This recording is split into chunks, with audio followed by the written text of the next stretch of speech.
দুর্গার বিয়েতে হাজির হয়ে বোমা ফাটালো বেদচন্দ্র ও সঞ্জিত ব্যানার্জি। হ্যাঁ বন্ধুরা, মায়ের কথা শুনে কৌশিকী মুখার্জি নিজের সিদ্ধান্ত থেকে সরে এসে উৎসব মেহেন্দি ও বৈদেহী মুখার্জিকে দুর্গার বিয়েতে থাকার অনুমতি দিয়েছে। কিন্তু এই বিয়েটা যতই এগিয়ে আসছে ততই বিপদের ঘনঘটা মুখার্জি বাড়ির আকাশে দানা বাঁধছে।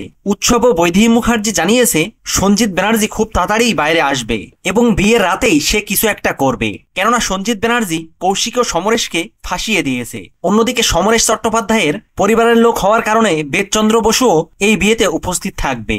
আর এই বেদচন্দ্র বসু ও সঞ্জিত ব্যানার্জি উৎসব ও বৈদেহী মুখার্জির সাথে হাত মিলিয়ে বিয়ের রাতে বেশ বড় একটা বোমা ফাটাবে, আর তাতে হয়তো মুখার্জি বাড়ি লন্ডভন্ড হয়ে যাবে, আর তাদের টার্গেটে থাকবে কৌশিকী ও জগদ্ধাত্রী। তো বন্ধুরা, দুর্গার বিয়ের রাতে সত্যিই কি সব লন্ডভন্ড হয়ে যাবে, নাকি জগদ্ধাত্রী জ্যাস রূপে এদের সবাইকে হাতে নাতে ধরে ফেলবে? কমেন্ট করে জানিয়ে দিন আপনাদের মতামত। ভিডিওটি ভালো লাগলে লাইক, শেয়ার ও সাবস্ক্রাইব করে সাথে থাকুন। ধন্যবাদ।